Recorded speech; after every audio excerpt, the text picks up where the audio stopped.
yang lain. Itu manusia. Karena itu An-Nas artinya manusia adalah makhluk sosial yang tidak bisa berdiri sendiri, tapi dia pasti bergantung kepada yang lain. Pasti.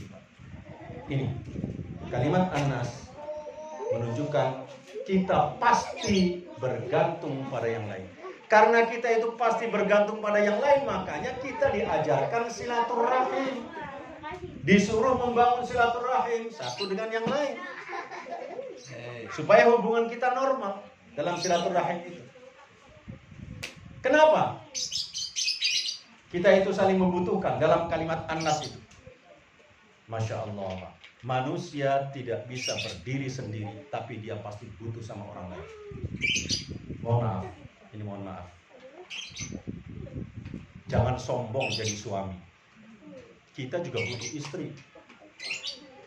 Bukan hanya istri yang butuh suami, tapi suami butuh istri. Jangan berlebihan kemudian kita menindak anak. Sebab bukan hanya anak yang butuh sama orang tua. Orang tua juga butuh sama anak. Butuh. Kita itu saling membutuhkan. Dan mohon maaf, bukan hanya masyarakat yang butuh ustadz, tapi ustadz juga butuh masyarakat. Coba sekarang kalau saya duduk di sini ngomong sendirian, Bapak dan Ibu sekalian, Ramadan adalah bulan mulia, tapi nggak ada orang satupun. Apa kata jamaah? Mulai kapan itu Pak Jodori gila katanya ngomong sendirian di sini? Mulai kapan? Makanya kita perlu butuh yang lain. Manusia saling membutuhkan dalam kehidupan ini. Bukan hanya rakyat yang butuh Pak RT, tapi Pak RT juga butuh rakyat. Karena itu nggak boleh sombong. Wah, baru jadi RT sombongnya bukan main. Apalagi jadi RW di sana, RT di sana, RT di sana. Masya Allah, jadi ketua RT bukan main sombongnya. Itu di negeri yang negeri dongeng, ada yang negeri dongeng. Butuh manusia, butuh sama yang lain. Sampai saya itu pernah waktu haji dengan seorang dokter. Ini sering saya ceritakan. Dokter itu pulang dari Masjidil Haram, papasan dengan saya, matanya merah, merah matanya itu. Habis nangis kelihatannya. Saya langsung tanya, "Dok, sini dulu sebentar. Berhenti dulu sebentar." Berhenti. Saya langsung potong. Doanya apa yang diminta sampai nangis lembab seperti itu matanya, saya bilang itu. Dokter malu-malu diem, kemudian ayo apa yang diminta, jangan sampai salah minta di depan Ka'bah, saya bilang. Dokter bilang ya standar aja Pak. Apa yang diminta? Saya minta dikuatkan iman Islam, kata dokter.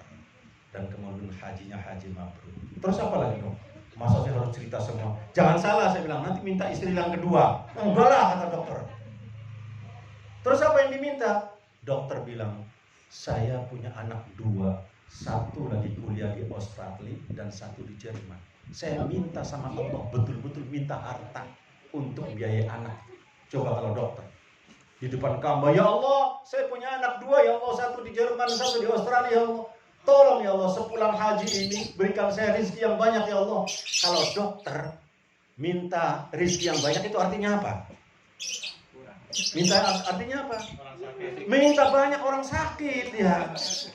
Minta banyak orang sakit datang ke dia. Jadi kalau tidak ada orang sakit, bangkrut dokter itu. Bangkrut. Ini Pak, Masya Allah. Jadi kalau sakit jangan mengeluh. Kalau sakit langsung bilang, alhamdulillah saya mungkin lagi dibutuhkan ada dokter. Ngomong begitu udah, saya lagi dibutuhkan ada dokter. Datang ke dokter, assalamualaikum dok. Mungkin dokter butuh saya, kaget dokter pasti. Wong kita yang sakit kok bilang mungkin dokter butuh saya, karena dia nggak paham. Dokter butuh orang sakit, bukan hanya orang sakit yang butuh dokter, tapi dokter butuh orang sakit. Coba kalau Cipinang ini, jangan banyak-banyak. Cipinang ini 1 bulan saja sehat semua, nggak ada orang sakit satupun. Kira-kira dokter depan gulung tikernya tutup di depan itu. Oh nggak ada orang sakit, nggak ada orang yang berobat ke dia. Kita saling membutuhkan dalam hidup. Jangan sombong. Jangan sombong. Dan mohon maaf, ini puncak kita saling membutuhkan itu bukan suami dan istri, tapi betapa banyak dalam hidup ini. Bukan hanya orang yang meninggal yang butuh sama orang hidup, tapi banyak orang hidup butuh sama orang meninggal. Siapa? Tukang gali kubur. Tukang gali kubur itu butuh banyak orang yang meninggal. Masya Allah. Dulu saya waktu mahasiswa tinggal di Menteng Atas. Menteng Atas itu kalau maju sedikit ada kuburan namanya Menteng Pulau. Kuburan di situ. Saya punya tetangga Pak Amin, kerjanya itu dia tukang gali kubur. Kalau pagi saya berangkat kuliah, dia berangkat ke kuburan. Sore menjelang maghrib saya sudah pulang, dia baru pulang dari kuburan. Suatu ketika saya tanya, Pak Amin, gimana hari ini? Waduh sepi, cuma 2 orang yang meninggal. Masya Allah. Kalau 2 orang meninggal tuh sial bagi dia. Dia ingin yang meninggal lebih banyak lagi. Betapa ternyata hidup saling membutuhkan satu dengan yang lain. Masya Allah.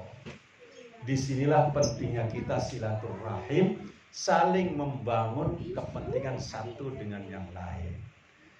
Kenapa silaturahim? Silaturahim ini untuk menjalin hubungan baik tadi, membangun saling kebutuhan, mengikatkan kebutuhan. Saya butuh Pak RT juga butuh saya, masyarakat butuh Pak RT butuh masyarakat, RT butuh RW butuh RT juga, terus saling ketertuban seperti itu. Maka kalau sudah terbangun komunikasi yang baik dengan silaturahmi, kehidupan menjadi indah. Berbeda dengan orang yang nggak pernah silaturahim. Pikirannya itu negatif, terus menilai orang. Tuh, RT mau kemana? Pasti dia mau narikin iuran RT. Itu pikirannya sudah nggak bagus karena nggak pernah silaturahim. Karena apa? Tidak pernah tahu laporan RT dalam silaturahim pertemuannya. Pikirannya sudah nggak bagus. Apalagi kalau orang itu bertengkar dalam hidupnya, saling bermusuhan satu dengan yang lain. Orang yang hidupnya saling bermusuhan, tidak membangun silaturahim, Al-Quran mengatakan, kata Al-Quran, wa man a'rada an dzikri, dalam surat Toha, fa inna lahu ma'isyatan dhanka wa man lan sing sapa wonge a'rada mlengos. Mlengos tahu enggak mlengos itu ya? Paling ibu-ibu kalau sudah melengos sama temennya, wah, melengos tidak hanya cukup dengan melengos, tapi ada kali yang sudah mukanya kayak dompet dilipat jadi 7. Jeleknya bukan main. Kata Allah, wa man a'rada an dzikri, barang siapa yang melengos dariku, fa inna lahu ma'isyatan dhanka, hidupnya pasti sempit, pasti. Kata Allah. Mohon maaf Bapak dan Ibu sekalian, jangankan melengos sama Allah, zat yang menguasai kita, zat yang menggenggam, zat yang kita ada dalam genggamannya, dalam genggaman zatnya kita melengos sama tetangga saja sempit hidup. Biasanya di lorong itu ya, lorong itu Ustaz ya. Coba, kan lorongnya sama, satu depan rumah, rumahnya berhadapan-hadapan, tapi hatinya lagi a'rad, lagi melengos. Kira-kira gimana? Sama-sama mau ke masjid, buka pintu dulu ngintip, dia ada enggak? Ternyata dia keluar, tutup balik lagi dia, nanti dulu nunggu dia sudah lewat. Sempit hidupnya, Masya Allah. Gara-gara apa? Hatinya a'rad, hatinya melengos satu dengan yang lain. Ada ibu-ibu satu dari gang sini nih, dari ujung gang sini, yang satu dari ujung gang sana. Satu pulang dari pasar, yang satu mau ke pasar. Ternyata dia adalah anggota RT 13. Lagi melengos, sama-sama anggota RT 13 itu. Satu dari pasar, yang satu mau ke pasar. Ketemu di tengah-tengah. Karena hatinya lagi melengos, Akhirnya dia pura-pura mampir ke rumah orang yang nggak kenal, ketok-ketok, assalamualaikum, assalamualaikum. Nggak kenal nggak apa, dibiarin aja. Karena apa? Yang penting nggak ngelihat wajahnya dia, melengos di hati. Sempit hidupnya, sempit. Lebih sempit lagi, mohon maaf, istri melengos sama suami. Masya Allah. Itu spring bed ukuran nomor 1 yang paling gede. Malam itu sempit banget. Ngeringkel semua tidurnya, satu ngadep ke tembok, satu ngadep ke pintu. Pantat-pantatan. Nggak ada yang tidur tapi ketak-ketik sampai pagi. Gara-gara apa? Hatinya melengos, hatinya akrab. Maka silaturahim ini adalah untuk menghilangkan itu semua. Menghilangkan plengosan. Wong silaturahmi kok masih plengosan, plengosan. Sempit. Coba begini nih, Pak RT. Ada salah satu jamaah ini nggak suka sama Pak RT, atau kasarnya, saya dengan Ustadz Isa.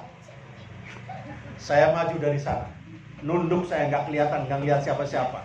Begitu disuruh duduk samping Ustadz Isa, karena saya lagi melengos sama Ustadz Isa, nggak jadi saya duduk di sini, cari di sana tempat yang lebih sempit lagi. Karena apa? Hatinya melengos. Apalagi ibu-ibu itu yang sempit. Ada ibu-ibu yang hatinya saling melengos. Pindah dia, pindah. Ini. Itulah sebabnya kita diajarkan silaturahmi untuk menghilangkan plengosan-plengosan tadi. Ini ngerti nggak plengosan-plengosan itu ya? Ngerti ya? Di bahasa Cirebon masalah melengos. Iya, kedua ya, sama ya. Syukurlah kalau sama. Plengos ini pentingnya silaturahmi. Karena itu Bapak dan Ibu sekalian, mari membangun silaturahim, membangun kepentingan bersama, menghilangkan plengosan-plengosan, membangun kebersamaan di antara kita sehingga kita betul-betul ukhuwah kita terjaga dan silaturahmi kita terjaga, lingkungan menjadi indah, persaudaraan menjadi terarah dalam hidup kita.